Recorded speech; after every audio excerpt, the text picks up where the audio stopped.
मदीने चला, क्या करेगा इधर बांध रखते सफर, क्या करेगा इधर बांध रखते सफर। चल उबैद रज़ा मैं मदीने चला, फिर करम हो गया मैं मदीने चला। जो है महबूब रब अपनी उनसे है सब, जो है महबूब रब अपनी उनसे है सब। बख्शवाने खता मैं मदीने चला, फिर करम हो गया मैं मदीने चला।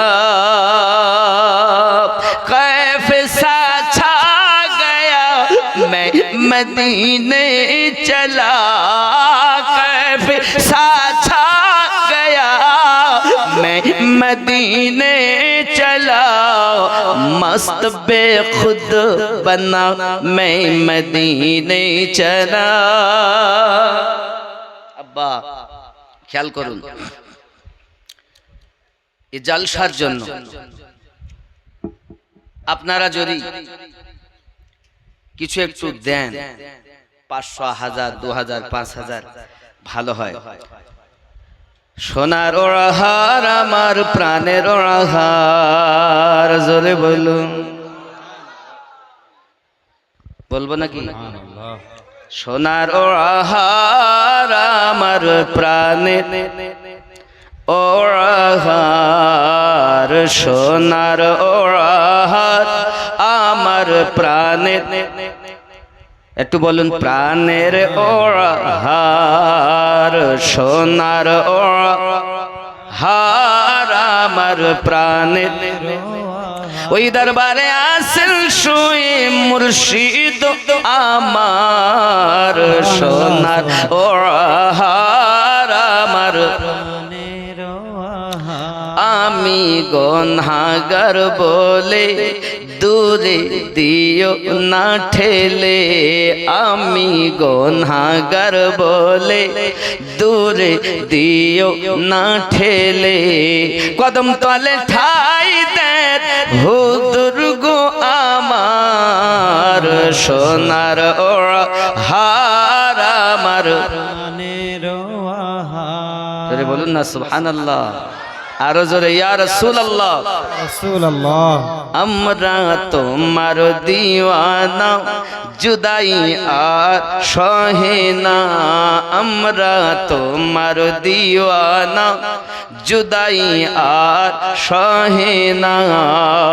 দূরে রাখিয়া মোদের কাদায় না আর, সোনার ওড়া প্রাণের ওড়াহার, সোনার ওড়াহার আমার। ওই দরবারে আসেন শুয়ে মুর্শিদ আমার, সোনার ওড়াহার আমার। বাবজি ইংরেজদেরই একজন জজ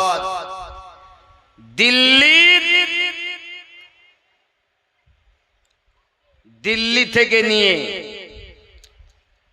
আপনার লাহোর পর্যন্ত দেখা গেল এমন কোন গাছ নেই যে গাছে মুসলমানদের লাশ ঝুলানো নেই। আল্লাহ আল্লাহ আল্লাহ। তার যখন খারাপ লাগলো, দুর্গন্ধ একটা পেল, যেতে যেতে যেতে যেতে এমন সময় নেমে গেছে, নেমে গিয়ে আপনার কিনা দেখতেছে 40 জন করে বেঁধে আগুনে ফেলা হচ্ছে, 40 জন করে ফেলা হচ্ছে। মুসলমান আগুন দেখে ভয় করে না, জোরে বলুন, ভয় করেছে? অর্থের মায়া তারা করে না। কত মাওলানা, কত মুসলমান, কত মুফতি শেষ করে দিয়েছে তারা, এদের একটারও নাম নাই। আমার জওয়ান যুবক যে কথা বলি বাবা, এমন সময়তে আপনি মুসলমানদেরকে ভুলবেন কেমন করি? ইমাম জালালউদ্দিন সিউতি রহমাতুল্লাহ আলাইহি লিখেছেন, ইসলামের যুদ্ধ শুরু হয়েছে বাতিলদের বিরুদ্ধে। হঠাৎ করে আপনার কিনা মুসলমান তিনজন ভাইকে আপনার আটক করে নিয়েছে বাবা। এমন সময়তে বড় ভাই, মেজো ভাই, ছোট ভাই, তিন ভাই যখন একত্রিত ভাবে বাঁধা, সঙ্গে সঙ্গে বাদশা হারকিল বলতে যে তোমরা কলেমা ভুলে যাও, নইলে তোমাদেরকে আগুনে তেলে ভাজা করা হবে। সুবহানাল্লাহ। মুসলমান কেমন হয় দেখেন, মুসলমান ইসলামের ইতিহাস দেখুন। মুসলমান আগুনকে ভয় পায় না, মরণকে ভয় পায় না। মুসলমান ঈমান দিতে পারে না। জি বেশক। বাবা আমি আপনাদের বলবো, মৃত্যু দিও না, নারে তাকবীর। আর একটু হবে বাবা। সোনামানিকা আমার, এমন করে দেখা গেল বড় ভাই বলছে মেজো ভাই আর ছোট ভাই আমি আগে তেলে নিক্ষেপ হব। সঙ্গে সঙ্গে বলছে না ভাই, আপনি হলেন বড়, আপনার মধ্যে ধৈর্য, আপনার মধ্যে সবর, আপনার মধ্যে অনেক কিছু আছে। আমরা হলাম ছোট, আমরা আগে তেলে নিক্ষেপ হব। না রে ভাই না, আমি দুনিয়ায় আগে এসেছি, ইসলামের দাওয়াত আগে আমি পেয়েছি, না আমি আগে যাব, তোরা পরে যাবি। তোদের কাছে আমার অনুরোধ হলো রে ভাই, ঈমানের কলেমাটুকু আমার পক্ষ থেকে তুই ভাই পড়ে দিবি। জেনে রাখ না ভাই, এই বাদশা হারকিলের দলের লোক তোদের প্রতি যদি আঘাত করুক, তোরা যেন খবরদার ঈমান হারা হবি না, এটা আমার পক্ষ থেকে। সঙ্গে দুই ভাই বলেন ঠিক আছে ভাই। এমন সময়তে বাবা বড় ভাইকে নিয়ে তেলের কড়াতে আপনার নিক্ষেপ করবে বলে বড় একটা লাঠিতে আপনার কিনা বাধা হয়েছি। সোনামানিক আমার এমন ভয় পেতেছে, যদি ঢিলা দিলে যেন পড়ে যায়। যুবক আমার এমন করে দুই ভাই গলা জড়িয়ে ধরে আর কাঁদে আর বলে লা ইলাহা ইল্লাল্লাহু মুহাম্মাদুর রাসূলুল্লাহ। শহীদ হয়ে গেলেন বড় ভাই, ঈমান হারা হলেন না। জুড়ে বলুন ইয়া রাসূলুল্লাহ। মেজো ভাই ছোট ভাই দুই ভাই কাঁদে। ছোট ভাই বলে আমি আগে যাব, মেজো ভাই বলে আমি আগে যাব। সঙ্গে সঙ্গে মেজো ভাই বলে না রে ভাই, তোমার আগে যাওয়া হবে না। ছোট ভাই ডাক দিয়ে বলতেছে, ওগো আমার মেজো ভাই, আমি ছোট তুমি বড়, তুমি থাকলে আমি ভালো হতো, আমার প্রতি যদি এরা আঘাত করি। মেজো ভাই ডাক দিয়ে বলতেছে, ছোট ভাই রে তোর কাছে আমার অনুরোধ, যদি আমি চলে যাওয়ার পরে এরা যতই তোকে বাহানা দেখ, অর্থ লোভ দেখা, কলেমা যেন ভুলে যাবি না। ওরে আমার সোনামানিকের বড় ভাই চলে যায়, মেজো ভাইয়ের পালা, মেজো ভাইকেও ধরে নিয়ে তেলে নিক্ষেপ করা হবে। ছোট ভাই কলেমা পড়ে দেয় লা ইলাহা। একজন 301 বার মেজো ভাই শহীদ হয়ে গেলেন। সঙ্গে সঙ্গে তেলে বেগুনে ভাজা বেনামি 200 দিয়েছে, তেলে মাছ ভাজা হয়ে গেছেন বাবা। কলেমা দেয় না, জীবন শহীদ করে দেয়। এমন সামাতে বাদশা হারকিল বলে লজ্জা লজ্জা লজ্জা।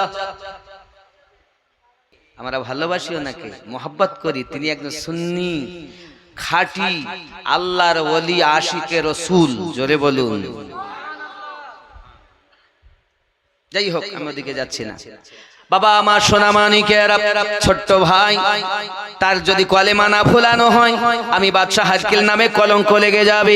কারণ এত সেনা সৈন্য আমার এত ক্ষমতা আছে, কিন্তু একজন আমাদের ধর্ম বিদ্রোহী কি ধর্ম থেকে ত্যাগ ভোলাতে পারলাম না, আমাদের ধর্মে আনতে পারলাম না। ই কেমন করে সম্ভব হয়? এমন কেউ আসো আমার এই সবার ভিতরে যে এই ছেলেটাকে কলেমা ভুলিয়ে দিতে পারে? তার উজির ছিল পাশে দাঁড়িয়ে, ডাক দিয়ে বলছে, বাদশা হারকিল আমার দায়িত্ব দিলে পারবো, উপহার স্বরূপ কি দেবেন? যা চাইবে তাই দেব, শুধু তাকে কলেমা ভুলাতে হবে। ঠিক আছে, সময় কত লাগবে? 3 দিন সময় দিলেই হবে। কয়দিন? ঈমান কারে বলে? ভারত ইতিহাস তো খুব পড়ছো, ইসলামের ইতিহাস দেখো। সোনা মানিকেরা, এমন সমাতে উজিরে আদম বাদশা হারকিলকে যখন কথা বলেছে, হারকিল বলে ঠিক আছে তাই হবে, নিয়ে যাও বাবা। বাবা শুনে রেখে দেন, উজিরে আজমের একটি মেয়ে ছিল অপরূপা সুন্দরী দেখতে। বাবা দেখতে অতি সুন্দর মহিলা, কোন মহিলা যদি সুন্দরী দেখতে হয় আবার যদি সাজুগুজু করে আরো সুন্দরী লাগে। বলে আমার জননী মা, তুমি যদি রাস্তা দিয়ে চলে যাও আর আমি যদি তাকিয়ে তাকিয়ে বলি আহা আও ম্যাও, বসো গল্প করে যাও, তুমি আমাদের পার মেকার ভয় পাও ম্যাও।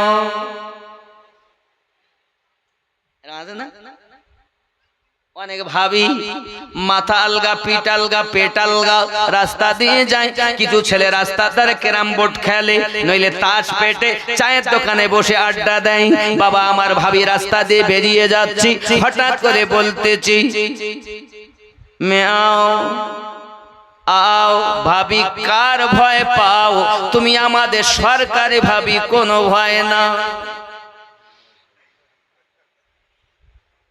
আমি তো ভাই নাই আছে। আব্বাজি আমার সোনা মানিকেরা খেয়াল করুন, আব্বা আমার এমন সমাতে করেছি, ওই ছেলেটাকে নিয়ে চলে যায়। যাওয়ার পরে তে বাড়িতে তার সুন্দরী মেয়েকে ডাক দেয়, মা আমার ঘর অনেকটা আছে, তার মধ্যে একটি ঘরের ভিতরে ছেলেটাকে বন্দি করে দিয়েছি। আমার মা তোর কাছে অনুরোধ, ওই ছেলেটাকে কলেমা ভুলিয়ে দিতে হবে। যদি কলেমা না ভুলাতে পারিস তাহলে আমি বাদশার কাছে মুখ দেখাতে পারবো না। মেয়েটার সঙ্গে সঙ্গে এমন করে হাতে তালি দেয় আর বলে, এটা আমার 5 মিনিটের খেলা। ইউ গায়া ইউ আয়া। ঘরের ভিতরে নিরালা একটা ঘরে বাবা আমার ছেলেটাকে বন্দি করা রয়েছে, বাইরে থেকে তালা মারা, মেয়েটাকে চাবি দিয়েছে। মেয়েটা সুন্দর করে সাজাগুজু করি আপনার তালাটা খুলে ভিতরে গেল চলে, ভিতর থেকে দরজা লাগিয়ে দিয়েছি। ঢোকার পরে আপনার কিনা নাচ শুরু করে দিয়েছে, নাচানাচি শুরু করে দিয়েছি। আল্লাহর নবীর আশিক, আমার নবীর দিওয়ানা ইমাম জালালউদ্দিন সিউতি লিখতেছেন, ওই ছেলেটা মাথা নিচু করে ঘরের ভিতরে আল্লাহর কোরআন তেলাওয়াত করে। কত বড় হুজুর! যদি কোনো মেয়ে ছেলে তার কাছে দেওয়া হয় না, তা হুজুরগিরি খেজুর পাড়তে লাগবে। দেখবে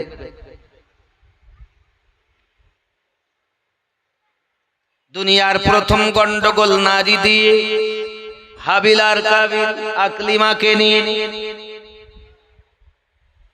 সূরা কদর খুব নামাজের সময় রমজান মাসে তেলাওয়াত করেন। এই সূরা কদর নাজিল হয়েছিল একটি কারণে।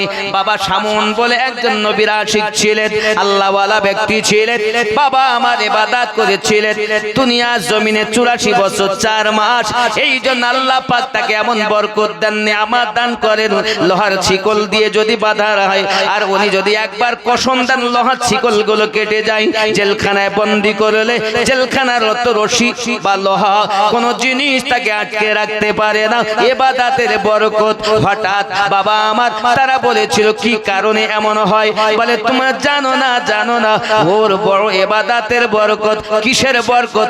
কিসে তোমার স্বামীকে আটকানো যাবে দেখবে। বিবিটাকে পয়সার লোভ দেখিয়েছে, যেমন অনেক মেয়েরা শুধু টাকা চায়, স্বামী চায় না। ভালো করে মাথায় রাখো মা, এমন সমাতে শামুনের কথা বনি ইসরাইল কওমদের ভিতরে আমার নবী বর্ণনা দিতেছেন। আমার নবী বলেছিলেন, অতি গোপনীয় কথা যেন নারীকে বলবে না। বিবিকে যেন গোপন কথা বলবে। আমি বলিনি, মোস্তাফা বলেছেন। সূরা কদর নাজিলের কারণে নবী বর্ণনা দিয়েছেন। আব্বাজি আমার সোনা মানিকেরা, আমার নবী বর্ণনা দিয়ে কথাও জানিয়েছেন। কেন বলবে না জানেন? স্ত্রী একদিন তাকে রশি দিয়ে বেঁধেছেন, সামন যখন চোখ খুলেছে কটকট করে রশি কেটে গেছে। একদিন লোহার শিকল দিয়ে বেঁধেছে, সেও কেটে গেছে। এমন সময়তে বলছেন, কি ব্যাপার, আপনাকে বেঁধে রাখা যায় না? ছলনা মহিনারী এই জগতে অনেক আছে মা, আপনারা জানেন না হয়তো, অনেক নারী আছে ছলনা মহি। বাবা 36 কলা, একটা কলা যদি দেয় আমার মতো কত পুরুষ কুত্তা বেনে ঘুরে বেড়ায়। যদি কোনো নারী চায় তাহলে একটা পুরুষকে কুত্তার মতো পিছনে ঘোরাতে পারে, এতটা কলা ওই নারী জানে। বলছি না তো, এরা মনে করতে জানে না মনে হয়। সব জানি, আমরা দাঁড়িয়ে আছে বলি মনে করা। যাই হোক, এখন স্বামী বলেছিলেন, বিবি লোহার শিকলে আটকানো যাবে না, রশি দিয়ে আটকানো যাবে না, একটা জিনিসে আমাকে আটকাতে পারবে, ওই জিনিসটা হলো আমার মাথার কেশ, আমার মাথার চুল। কেউ যদি আমার চুল দিয়ে আটকে দেয়, বেঁধে দেয়, বন্ধন দেয়, ওই বন্ধন আমি কাটতে পারি না, লোহা কেটে দিতে পারি। বাবা এমন করি কি, আপনার রশি কেটে দিতে পারি, কিন্তু আমার চুলের বন্ধন আমি কাটতে পারি না। এই গোপন রহস্য যখন শুনে নিল বিবি, এবার বিবি অপেক্ষায় আছে কখন এমন আমার স্বামী ঘুমাবে, ঘুমালে চুল কেটে তাকে বন্ধন দেব, দুশ্মনদের কাছে ধরে দেব, আমি কোটি কোটি টাকা পাবো।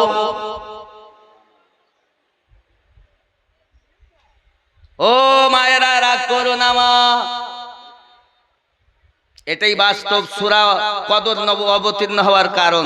যাই হোক, তাহলে অত গোপনীয় কথা নারীদের বলতে নেই, কারণ ওই যেই শুনেছে সেইও কাজ করছে। আমার নবী বলেছেন, এমন সময়তে বাবা আমার কোরআন তেলাওয়াত করছে, বাবা এখন এমন কেমন কই নারী, এমন আল্লাহওয়ালা কোথায় যে নারী যদি তার পাশে থাকে, কোন পরপুর নারী তাও সুন্দরী, ওই ইবাদত বন্ধ করে দেবে।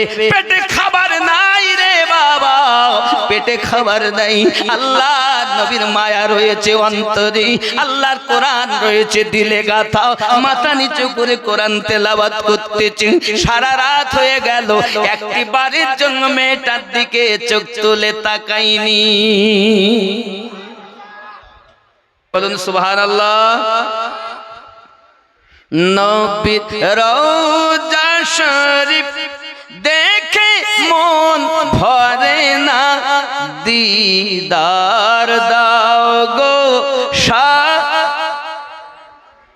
মোহাব্বতে দিদার দাও গো শাহে মদিনা।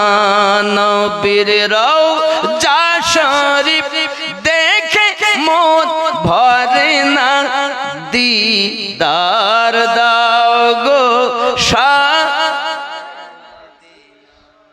দিদার দাও গো শাহে আরশের মেহমান করেছে আল্লাহ, কত শান কত মান মোর কমলিওয়ালা, কত শান কত মান মোর কমলিওয়ালা।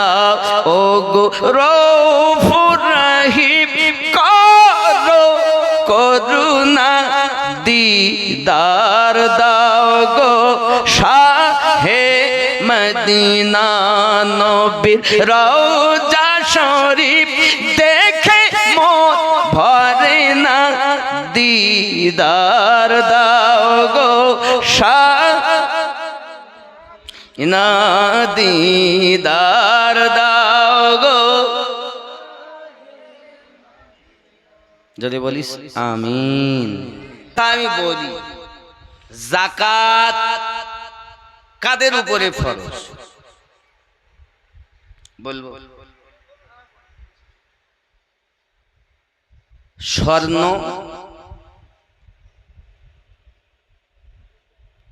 আর রূপোর মধ্যে। স্বর্ণ তো নাই সবার, রূপো সর্বনিম্নে বলা হয়েছে চাঁদি 52 ভরির মূল্য ব্যয়বৃত্তি করে স্টার যেটা থাকবে যদি তার পরিমাণ 52.5 ভরি সমতুল্য হয় তাকে যাকাত দিতে হবে। বুঝতে পারেননি? হ্যাঁ, ওই তারে বলে তোলা, তারে বলে ভরি। কত তোলা আর ভরি কি? আমি তো স্বর্ণকারদের কাছে যাই তো তারা বলছে যাকে বলে ভরি তারই তোলা। 16 আনায় 56 ভরি, 52.5 তোলা মানে কত ভরি হচ্ছে? 56 ভরি। ও না, আমি তো একই। এটা আবার কবে, এটা আমি ওটা আমার জানা নেই। ওটা কবে হলো? কে দেখেন, আমি ও বিষয়ে আমার জানা নেই, তো মুফতিদের কাছে জেনে নেবেন। আমি যেটা জানি সেইটা বলছি। উনি যদি নতুন করে জানেন উনি করে দেবেন। আমার যতটা পড়া সেটা বলছি। বললে আমি এখনই দেখাবো। এখানে 52.5 তোলা চাঁদির পরিমাণ যা থাকবে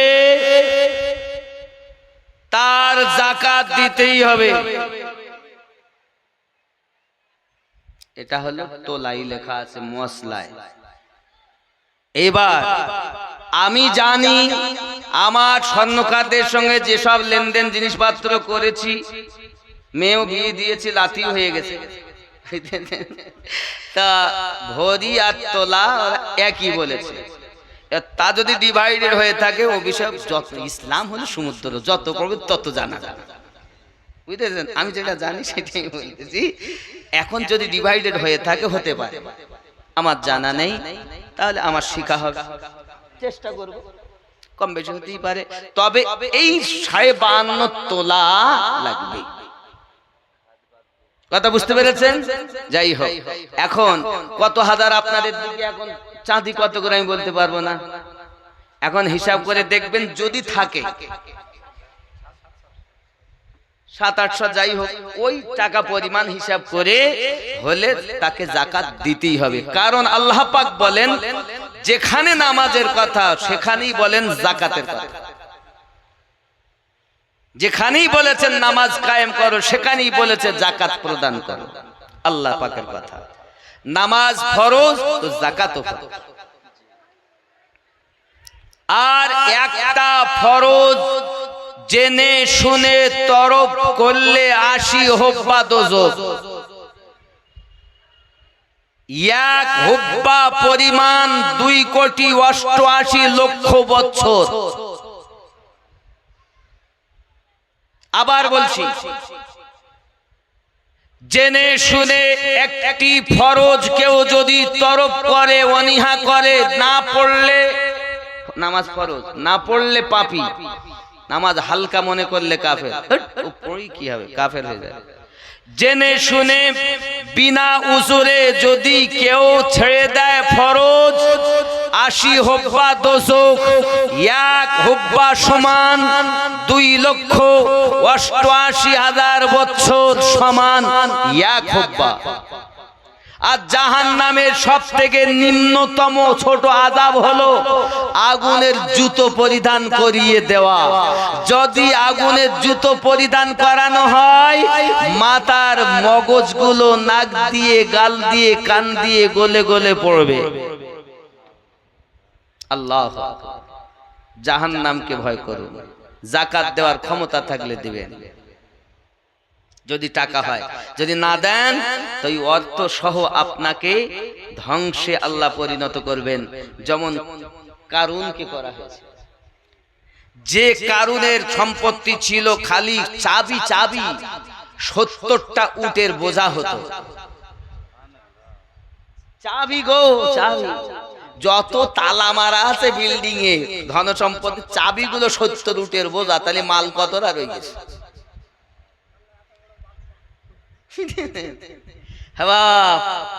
যাকাত দিয়ে বাবা কারণকে অর্থ সহ, দৌলত সহ, সম্পত্তি সহ আল্লাহ ধ্বংস করে দিয়েছে। তার সঙ্গে অর্থ সঙ্গে তাকে ধসিয়ে দিয়েছে। যাই হোক, আমি বেশি লম্বা করছি না বাবা। যাকাত তাদের প্রতি দেওয়া লাগবে, বছরে একবারই দিতে হবে যাকাত। এবার আপনি 10 লাখ দিয়েছেন, টাকা আপনি ব্যয় করেননি, সামনে 12 গিয়ে দেখা যায় সে 10 লাখে 10 লাখই আবার দেওয়া যায়। কথা বুঝতে পারছেন? ফতোয়া দিচ্ছি না বলো, এটাও জানতে চাই তো। ঘরের মধ্যে কি ওই খোকা ওই ছেলেটা যে ওই কোথায় থাকে, আওলাদ সাহেবের ছেলে না, আব্দুর রাকিব না, সিঙ্গাপুরে থাকে। আর আওলাদ সাহেবের ছেলে গো, বলছিল ওই জন্যই বললাম, নইলে বলতাম না। সিঙ্গাপুর বিশালপুর, এপুর আর ওপর সিঙ্গাপুর। আল্লাহ হেফাজত করুন, জোরে বলি আমিন। সবাই পড়েন। আমি আপনাদের কাছে পড়েছিলাম নবী পাক সাল্লাল্লাহু আলাইহি সাল্লাম সম্পর্কে বলেছিলাম যে দেখুন, ওয়ালাউ আন্নাহুম ইয যালামু আনফুসাহুম জাউকা ফাস্তাগফিরুল্লাহ। আল্লাহ পাক বলেন কেউ যদি জানের প্রতি জুলুম করে সে যেন আপনার দরবারে যায়, ফাস্তাগফিরুল্লাহ, যেন আল্লাহর কাছে ক্ষমা ভিক্ষা চায়, ওয়াস্তাগফার লাহুমুর রাসূল, এবং নবী তোমাদের পক্ষ থেকে আমি আল্লাহর কাছে ক্ষমা ভিক্ষা চাইবে, লাওয়াজাদুল্লাহ তাওয়াবা রহিমা, আমি আল্লাহ পাক তার তওবা কবুল করব, রহমত বর্ষণ করব। জোরে জোরে জোরে। ইসলামের স্তম্ভ 5টি। প্রথম কলেমা, তৃতীয়